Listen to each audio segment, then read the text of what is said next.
Anything in the news about the current Penn State case, and what do you think about that?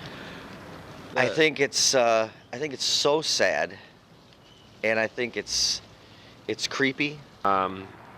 Assistant coaches, I believe, on the team saw one of the other coaches on the team raping a young boy. You know, institutions forget what they're there for, and you know, especially at college when you're there for kids, and you think you're there about preserving it, and you do things to protect that, and how sad that can be. Also decided to go to the higher ups in the college or in the university and report it, but none of them decided to take legal action or recourse against the perpetrator. I have no idea why it would go so long. I mean, to go 12 years, I heard, that's a long time. Or thinking that maybe they can somehow work it out within their own little system, or that they're just too shocked and overwhelmed and ashamed to do anything to make those moves. Shouldn't have went that long. Somebody should have had a backbone to speak up for them kids. People, I think, are reluctant to make a report out of fear. I mean, I think that would be the main problem as to why people don't get involved, is out of fear.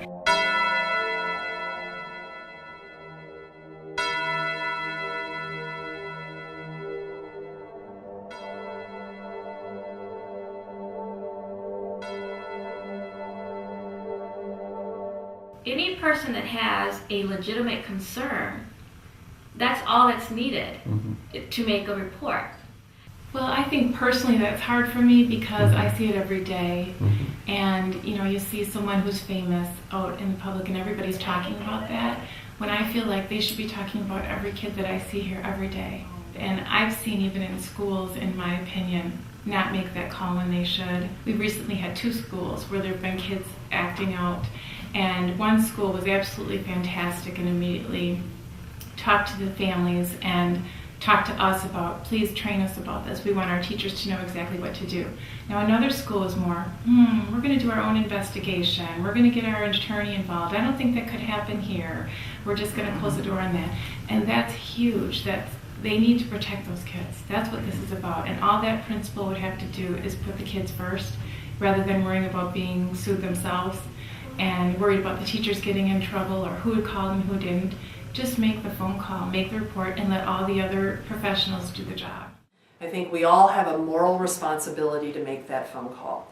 You know, there's many of us that are mandated reporters and have to make the phone call, but everybody has the moral obligation, whether you're a mandated reporter, you do this work or not, or you're a cop, or you're a teacher, you have a moral obligation to make the phone call if you suspect it's happening. You know, what happens at Penn State that's now the national limelight or international limelight, that has occurred here in Rockford 300 or 400 times in the last year. 300 or 400 times. Every day in Winnebago County, there are 10 reports of child abuse. 10 reports of kids being injured or neglected. And every day they find credible evidence of abuse or neglect in 4 of those kids every single day in Winnebago County. If you look at the national statistics, the death rates, we lose 1,700 kids a year, and that's been for the last 5-7 years consistently. In the next 5 hours, a child will die in the United States because of abuse and neglect. In the next 5 hours. We worry about losing soldiers overseas. We worry about the death rates on the highway. In the next 5 hours, a child will die. Or in the next 24 hours, 5 children will die in the United States. 5 kids in the United States every day from child abuse or neglect. In Rock County alone, with 111 reports, that's 3 to 4 cases a day. And those are just the reported ones. You're talking about child abuse, and I think one of the things that makes you realize is how hidden this often is. You know, a lot of this stuff, I'm pretty sure that the statistics would show that most of that kind of stuff happens with people that you know. I think a lot of people don't say anything because it's too hard for them to believe that it actually happens.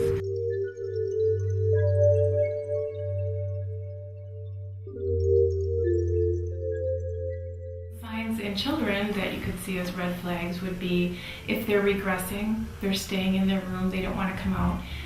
I've heard a lot of parents say they didn't want to go over there anymore. So not wanting to go over to a babysitter's or an uncle's or grandpa's, or not wanting to go to school, not wanting to go to that club activity. That's a huge red flag that something's going on. And a lot of times they won't say why, just that they don't want to go. If they're having increased anxiety or depression, which can be, I can't sleep anymore, I'm having nightmares, a lot of physical symptoms. Some kids express it as having stomach aches and headaches, and the parents can't figure out why. And that can be that something's going on in their life. They're being hurt or they're being abused. If it happens in your family or you're a teacher and it happens at your school, you can become the hero by reporting it. By keeping it in, it's going to continue, and then you've continued the abuse. Some feel that it's okay to spank a child with a belt.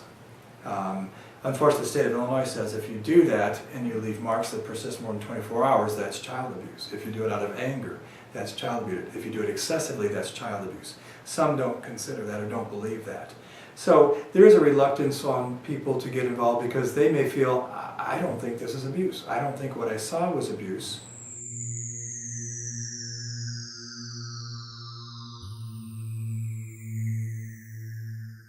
The first thing, obviously, that occurs is an interview with the child. The child statement is very important and pivotal to any investigation we do. If the child is verbal and able to carry on a conversation, then that's the first thing we do. We schedule it for an interview with an interviewer who knows how to talk to children. They do the interview, they conduct the interview with everyone who needs to see that interview sitting on one side of a one-way mirror. That way we can get all the information in one shot at one time. We can usually maybe surround that child with enough protection that it may never happen again.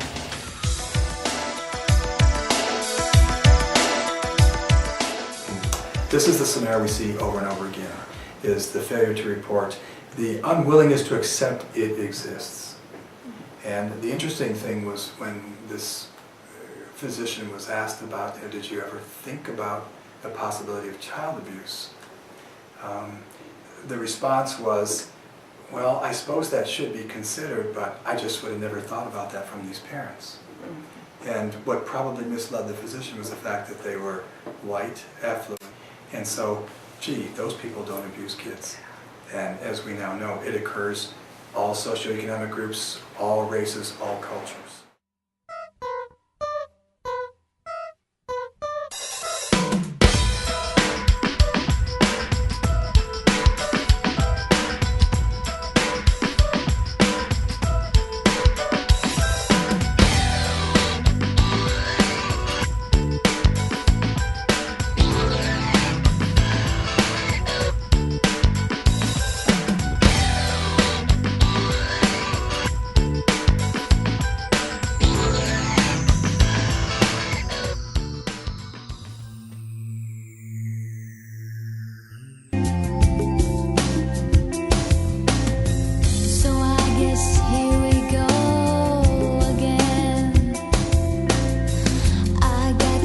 kisses from